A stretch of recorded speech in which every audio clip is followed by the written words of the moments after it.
Rewind, your week in review, is sponsored by the Wisconsin Realtors Association, bringing Wisconsin communities to life with great homes, businesses, and neighborhoods.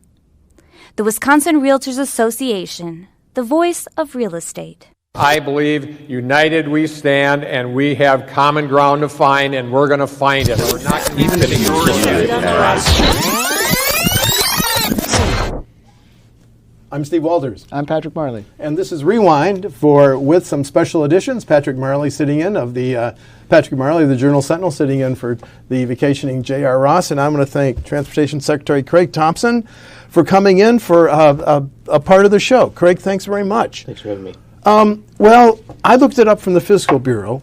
Your agency was operating with $2 billion almost exactly in the current in the last budget. Fiscal Bureau now says you're at you had $6 billion in the last budget, and now you're getting upped $642 billion, about 33%. How does your agency take that out in the forms of new contracts, new road construction? A huge jump, 33%. Patrick and I are going to take turns questioning there. Let's start with that. Well, and the thing is, with that increased revenue, what we had proposed from the beginning, and largely with the priorities where we ended up in the end, was the part for Southeast didn't really go up, and the part for what is known as majors, which is big new projects, actually went down slightly. So where we really plowed that money into, and what we wanted to do was fixing what we have. So the State Highway Rehabilitation Program, which is fixing the two-lane highways across the state, went up significantly, $320 million, and our aids to locals went up by $66 million, 10% increase for them. So those were really our 2 points of emphasis, and we're going to be able to get that out the door, and we're going to be able to start improving things. Okay, just a quick follow-up. Of that $642 million upper, how much will be spent on state projects, and how much will be spent on state and locals? Well, there'll be $66 million increase, which is ongoing sustainable revenue for the general transportation aids. There will be a $75 million one-time increase for a new grant program that we're going to establish. So, those are the two big areas. There's some other smaller areas for locals for roads and transportation.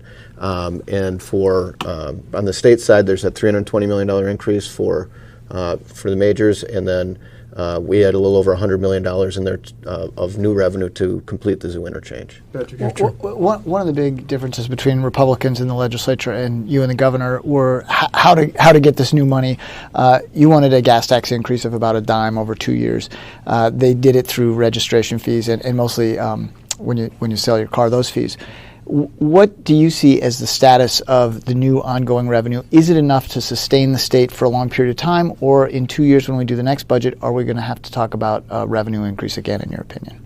Yeah, it's not enough to sustain what we need moving forward. Even what we initially proposed with the 8 cents with indexing, which would have gotten us to what you were saying, and the 27% increase in heavy truck fees, I think it was more sustainable ongoing revenue, and it would have helped get us further along. But what ultimately passed, and I do want to acknowledge it's the first time new ongoing revenue has been signed, so I'm not, just because we didn't get a whole loaf, I don't want to disparage it. But we ended up about 390 of ongoing revenue. So we went from 608 down to about 390, but they added enumerated Highway 41 in Appleton, which and I recommended and the governor signed. So it's a very worthy project. It goes from 6 lanes down to 4 lanes to 6 lanes as people try to go to the Packer game.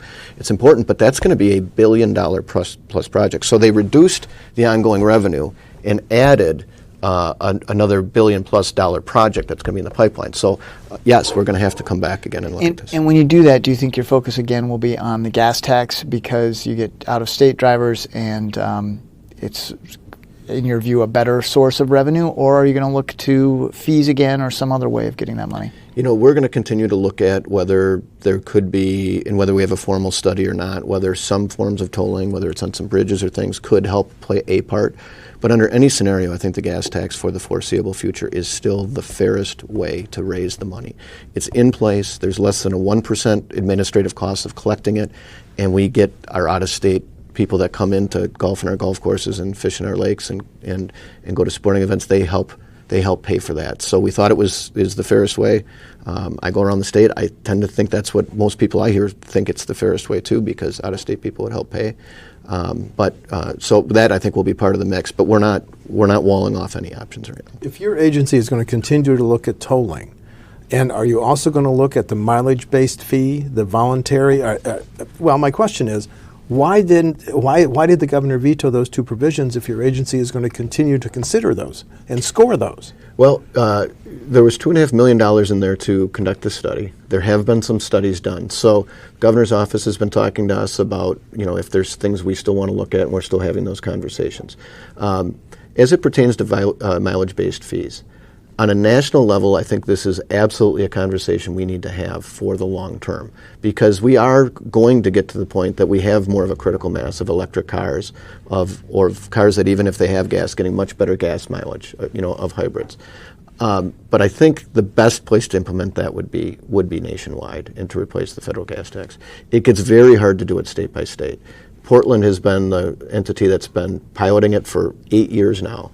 And I was just at a national conference with them, and they said, they're not ready for prime time to go statewide yet. So it is, I appreciate some people wanting to look longer term. We don't have enough of that. And for longer term nationwide, I think it's something that we need to look at. But in the near term, the gas tax still works perfectly well. Less than 3% of the vehicles on the road are electric or hybrid. What's that percentage going to be 10 years from now, Craig? There's a lot of different modeling that will give you a lot of different results. And we don't know with connected and automated vehicles where we're going to be, how quickly that's going to roll out. And that's an area that I think we've sort of abdicated our responsibility in the last couple of years. We're beefing up and becoming more involved in those committees nationally. And, some of that we have to it depends upon the modeling, but we do have to be ready for it. Something else the governor did with a veto was create this new grant program to establish Evie, electric vehicle charging stations. Now, is DOT going to be involved in determining where those go, or is that all going to be out of the Department of Administration? I think they'll be consulting with us. I don't know that it will be our final decision, but yeah, and that was the Volkswagen settlement funds. Using the Volkswagen settlement, which was an idea that the governor and some Republicans supported early on. Would your recommendation be that those be put in particular parts of the state? Should they go to Milwaukee or Madison or along the I-94 corridor up to Minneapolis? What's the I don't have a recommendation right now. I want to listen to our folks and look at the data and see what it tells us. Okay. But I don't have a recommendation right now. That budget included, as you've alluded to, $90 million for local grants. Why did the governor prune it back to 75 with a veto? Why cut it back? Again, I want to be clear about. Generally when we fund transportation, there is a separate transportation budget with basically two main revenue sources: the title fees that we pay, and the registration fees that we pay, and the gas tax that we pay. Now we have the title fees are going to play a larger role. Back in 2016, there was a constitutional amendment passed that those funds that go into there have to be spent on transportation. Lockbox. So so it's a user fee based system. What the legislature proposed and Governor with vetoes ultimately signed in this budget was taking one-time money of general purpose revenue, which generally goes to fund universities and healthcare and locals and that, and giving it to the locals in a local road improvement program, $90 million. The governor vetoed out $15 million of that because it really was money that came from the general fund, and through other vetoes that he had, he was able to put more money into education. So they needed to find where to put that, and part of that came out of this. So it went from 90 to 75. But rather than putting it into the local road improvement program, he's put it outside of it that we could administer it in a way that I think we can get the money out quicker with less red tape and be able to make more of that 75, get closer to the 90 in terms of efficiencies. And should that be truly a one-time appropriation and then we go through the normal formulas, or is that something the legislature should should do again, is throw another $70 million in general tax money at transportation? From my standpoint, we think a user fee-based system makes the most sense. It is now constitutionally protected. If we're going to come up with something that comes out of the general fund, from transportation standpoint, then it would have to be, to me, codified as something that's ongoing. These one-offs, we're going to administer this, and we're going to the criteria is we're still setting on, but it will largely be based that you're able to demonstrate with the project that you're submitting that you're going to get economic benefit for these specific projects. But in terms of improving the condition of our roads and that, it is important that we have sustainable, known, ongoing revenue for contractors and engineers and towns and counties and villages to be able to make long-term decisions. If your budget is, well, your budget's going up 33%, up to $642 million. Are you going to hire more designers? Are you going to outsource those designs? How do you beef up at a scale reflecting a 33% increase in your budget, Craig? You know, most of this, again, is the increases are going towards our rehabilitation programs. So these are not a lot of big, new, complex projects. Okay. But our engineers are going to be busy. But as you know, we contract out. We do a lot of the oversight. We contract out for the actual design work. And so we will be, you know, continually looking at that. But I've met with our regions. They believe we can deliver this program, and we will. That's an issue that you've paid a lot of attention to, in-house and out-house. Yes. Design. Well, and another thing that the department has is, don't you have quite a bit of plans on the shelf? Isn't there a requirement from the legislature Yes. that you have things? One thing I wanted to ask you about is the I-94 east-west. This is between the Zoo and Marquette interchanges. At one point, the feds had approved it, and then they made clear that they weren't going to do the project because the state wasn't committing money. Governor Walker pulled it back. What do you want to see done with that project? Is it necessary? When should we again go seek federal aid for it? So as you said, Patrick, and I know you followed this closely, we had gotten a record of decision from the federal government, which you have to go through a lot of processes over a lot of years, and spent a lot of over $20 million of engineering community input.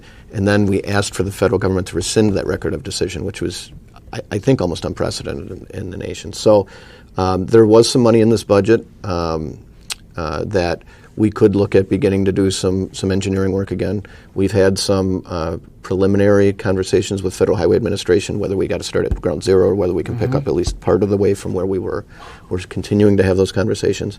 But again, yes, I think it's important. If you look at just from, we have spent $1 billion on redoing the Marquette interchange, which won national awards and has reduced crashes by like 40%. We're spent $1.5 billion already on the zoo, and we're going to finish that up here. But the part you're talking about lies in between, in front of Miller Park. And so forget the $20 million in engineering that we threw away. The $2.5 billion plus investment we've already made, we're not getting the benefit of the traffic flowing through until we do the part in the middle. So from the federal highway standpoint, it was their number one priority in the state, and it's something I think we need to get back and look at. Bottom line then, there won't be any significant progress on the east-west in the next 2 years, Greg? We, just to get back to the position of getting a record of decision again, will take at least over a year, I think, for sure. Do you think you'll seek enumeration in the next state budget in 2021? I don't want to get out in front of the governor on that. We'll have conversations with him and see where we're at. Now let's talk about the Zoo Freeway. East-west, finished. What about north-south? The zoo? Yeah. So the north leg of the zoo by Mayfair was included in this budget. We've got some real estate acquisitions to do yet, but from our timelines, we believe in 2022 we can be all done and have the complete zoo interchange be finished. Okay. And what about 9039? So Illinois line to Madison. Another major project that we believe mid-2022 we should be completely finished as well. And what are you going to do about that interchange where 39 hits the belt line in Madison? I know there was concern about that cost and then shrinking the footprint of it to save money, but questions about whether there would be a bottleneck there. So the Badger interchange, we are going to move forward on what was the smaller, less costly design. And I was skeptical of that at first too, but our engineers have showed me that it will accommodate what we need for at least probably the next decade. But it doesn't preclude what is going to have to be the larger solution. The way we can do it, there will be basically no throwaway costs when we have to do the full turbine to get around Madison. So you'll be able to expand that without having to tear up what you're going to do now? Correct. Okay. What does this mean for drivers? I mean, if they think they're seeing a lot of orange cones now, there's going to be double the number of construction zones and orange cones over the next year and a half? Some areas the construction cones will be coming up, and in other areas they'll be going down. They'll be coming up where? Well, the Verona Road interchange here, which was another major one, we should be getting done within the next year, and that's going to be, I think, very nice. That's taken a long time, and that had gotten delayed because of budget things, so that'll be getting finished. And there's a lot of projects around the state as far as rehabilitation projects and others that. But is there long-term good news for drivers because our majors are going to be rebuilt? I think yes. After really 15 years of not having any new ongoing sustainable revenue coming in, we have some. It will cause some orange barrels in some area, but we're gonna finally start fixing the roads, and they're gonna get better. But you have the same funding crisis basically in 2 years since it's not sustainable? I don't know if it's the same funding crisis, but we don't have enough to finish to do what we need to do, both from just maintaining and improving the conditions on our current roads plus the new projects. How much more money do you need? I don't have a number for you on that right now. The I-94 in Racine County, Yep. Foxconn. What's the timeline, and how far along are those major improvements? So, that project came together, very fast, and I think our folks have done an amazing job on that. The work zone down there has gotten a fair amount of attention. We had a very high-profile 2 semi crash when there was fatalities. And so we pulled everybody together to look at that immediately, and some thought we should go back to 2 lanes because it could be wider because it is tight through there. But we have actually looked, and crashes are down almost in half.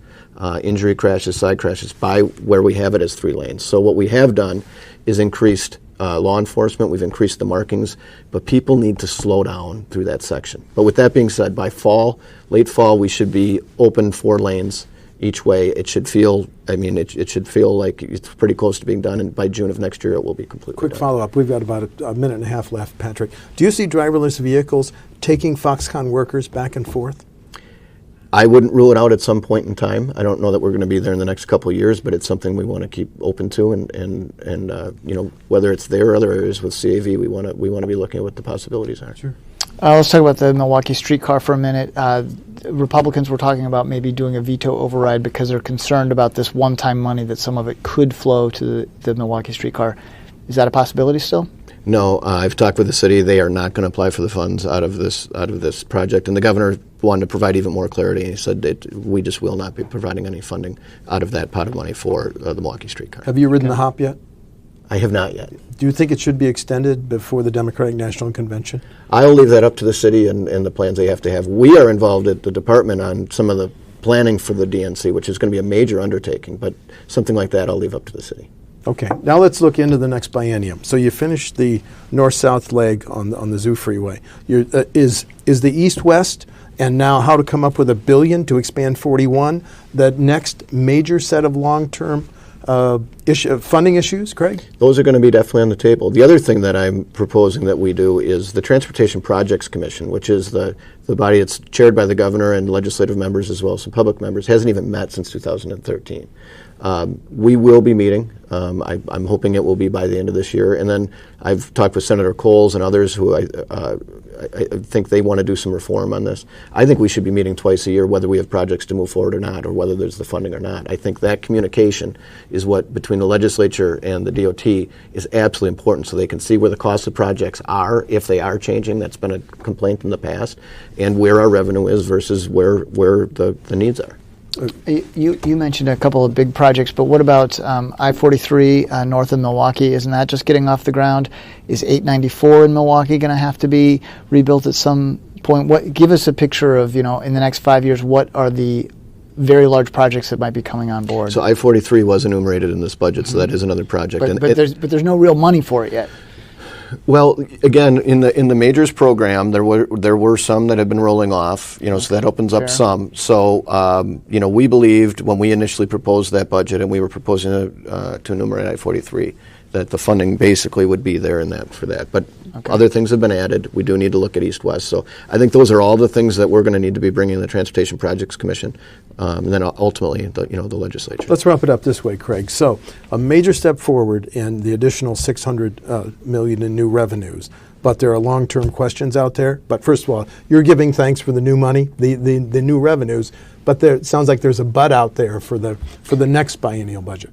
We've neglected this and made some poor financial decisions for 15 years. We weren't going to get out of it in 2, even if we had gone all the way with the governor proposed, and we got about halfway there. So we definitely have work to do yet. Transportation Secretary Craig Thompson, thank you very much. Thanks, Steve. Thank you. Thank you. Thanks. Now let's go to WisconsinEye Was There. The DNR Secretary is advocating a multi-state regional approach to chronic wasting disease.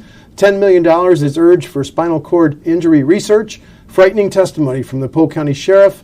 There's a call to let 65,000 residents with criminal convictions vote. And riveting testimony about a claim of widespread illegal dumping of farm manure. WisconsinEye was there, please. Discussion around what to do about CWD was far and wide, to individuals saying, don't spend another dime on chronic wasting disease, where others were saying, spend as much money as you can on chronic wasting disease. I have to do the requisite work as it relates to research so that those rule packages meet the standard of science and research. It would be out of bounds for me to move a package forward that's not based in science. That's not what this governor's expectation of the Department of Natural Resources. Wisconsin will invest $10 million into a research program that provides grants for individuals wanting to do scientific research around finding a cure for spinal cord injuries, along with rehabilitative equipment for people living with spinal cord injuries. The veterans that you talk to, whether they're hiring our heroes people or just on the ground people that are coming here, they would say people are impressed by that. Now, how do you move that impression of being impressed to taking a job in Wisconsin? Well, that's the work that when we get the 1,000 names, we need to be cultivating those names and making sure that we're following up with them and tying them to employers in the state. The people that are around these drug residences are such dangerous people. And these kids that grow up in that environment are exposed to such dysfunction that oftentimes when we hit a place with a SWAT team, it doesn't even have a shocking effect on the children. They're so used to chaos that they don't have an adverse reaction to police and SWAT gear and rifles. Right here in our own state, 65,000 Wisconsinites cannot vote because of a past conviction. Yet, these same people work, pay taxes, pay rent. They are impacted in the same manner and deserve the same voice. But in Wisconsin, those residents are treated like the Walking Dead. I saw liquid manure tankers driving south out of Wisconsin Rapids. I and another county board supervisor followed them to two approximate 160-acre parcels. The tankers drove out of sight around a wood line and came back empty. Add to this liquid manure, add commercial fertilizer, legacy nitrogen and phosphorus, 100 manure spills a year, and a twofold increase in CAFOs since 2004. And is it any wonder we have contaminated rural wells?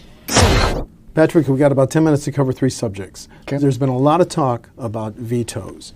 After the budget acted, you and I, WisconsinEye and you were there when Fitzgerald said we may want to look at the vetoes of drug testing and job training or on the job to get food benefits. Yes. But now, as we just discussed with Secretary Thompson, potential veto of the $75 million.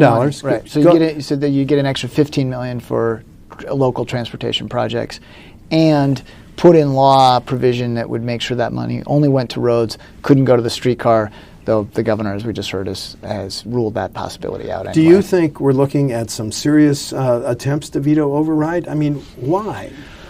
Well, there's lots of times that they take votes just to show where everybody is on an issue. You were there when Governor Doyle faced a lot of veto overrides on concealed weapons carry, on voter ID, and we all had a pretty good sense that those wouldn't get overridden. They didn't, but the votes were very close, made some Democrats very uncomfortable, made some tough votes, including at least a couple who flipped between the original vote on a bill and the veto override. Well, yeah, and that one veto on guns, I mean, now current Judge Sherman, that he was in the Assembly. He's just retiring. Is he just retiring? Yeah. He was the reason that they didn't override that. That was one time, and then I think, didn't John Steinbrink change his position on it at one point? I think he might have. We haven't had a veto override since Earl in 1985. Yep. The Republicans do not have the two-thirds in both houses, so are you comfortable saying there won't be any veto overrides, that these are just show-and-tell votes? Since 2016, I stopped making predictions. I understand. But count me extremely skeptical that they would succeed with any veto override. It's hard to see it. They need two-thirds. They're shy of two-thirds. And to get more than one or two Dems, even that I think would be extremely difficult. I'm not seeing it at this moment. And they do not plan, either house does not plan to come back until October? Is that still the schedule? That's what it sounds like. Okay. Now let's go to an interesting exchange between Senator Alberta Darling and John Erpenbach, members of the Joint Finance Committee. Senator Darling said we can wait on $200,000 for mental health to help farmers deal with their mental health issues. Senator Erpenbach said, no, we have to act on it now. This is our way of getting into our joint finance discussion. Please. The Speaker of the Assembly has a task force where they're working on mental health issues, so we want to make sure that we get their feedback. So we get a lot of criticism for being the Joint Finance Committee, and we step into everybody else's business. So the mental health and the homelessness are very important issues to us. We're saying we want to wait for those committees to make their recommendations and make the legislature a bigger part of this. There are farmers out there that can't necessarily wait for what the Speaker is going to be doing on the task force. We're talking about $200,000 over the course of 2 years to do 3 specific things to try and alleviate immediate problems that farmers are facing right now. So, to me, we certainly can allow the task force and the legislature to do its due diligence and do its work and study the issue. But in the meantime, there's absolutely no reason in the world why we can't fund this $200,000 to help farmers out who are in a really tough situation right now, today. What's your take on this dispute over when to spend the $200,000 for mental health help for farmers? It's an interesting one where you've got, both sides taking slaps at each other without any sign of actually getting this money out the door. The DACAP secretary was very strong in saying, we've only got available money for 5 more vouchers. Who are these 5 people who are going to get it and who's not going to get it? And the Senate Majority Leader hit back very hard on that, saying, that rhetoric was not helpful. And so I don't see how this resolves itself because it's going to be some time before Joint Finance meets again. But the money's going to be spent. So we're eventually, but we're going to have this gap in time before the money gets to people who need it. Let's just highlight what Secretary Pfaff said. Our agricultural community needs this funding and they need it now, not when it's convenient for legislative Republicans. And then, as you alluded to from Senate Majority Leader Fitzgerald, your statements, Mr. Pfaff, about abandoning our state's farmers and which 5 farmers should be saved does nothing other than to create division on a subject that matters to all legislators. Excuse me, Patrick, but Senate Majority Leader Fitzgerald has to schedule the confirmation vote for the Ag Secretary, doesn't he? And all the other secretaries, that's right. Which have not been confirmed. That's right. Okay, now let's talk about what Joint Finance did agree on. Unanimously agreed on the first major land purchase since the extension of the stewardship program, $4.3 million to buy and preserve 14,352 acres of Iron County recreation land. They didn't take any action on $500,000 for job skills for homeless. This was the first Joint Finance meeting since action on the budget.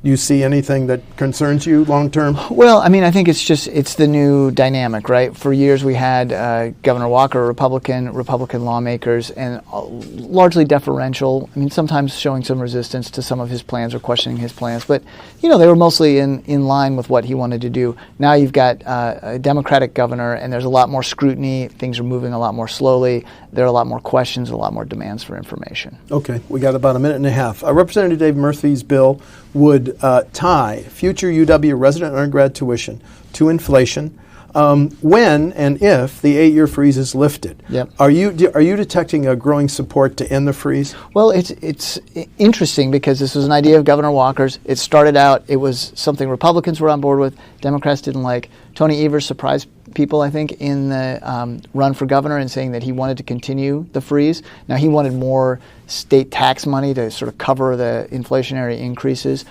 So now there's this bipartisan element to it, but growing concern among Republicans about the long-term sustainability. I mean, inflation is a real thing, and you have to account for it, and so either that means the universities just have to eat it and do less, or they need to get some more tuition money, or they need to get more tax money. This is Murphy's solution. Keep any increases to inflation. Yeah, I looked it up from the Fiscal Bureau. Tuition, including resident and non-resident, makes up 24% of the UW system budget. So that's a big item for them.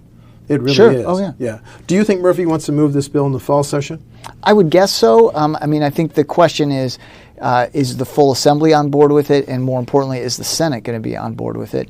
And then really everything comes down to the next budget anyway, right? Even if they put this into law, well, they could just change the rules when they write the next budget. Okay, I think we're out of time. I'm Steve Walders. I'm Patrick Marley. And that's Rewind. I'm going to thank Patrick for filling in for JR. That's Rewind for this week.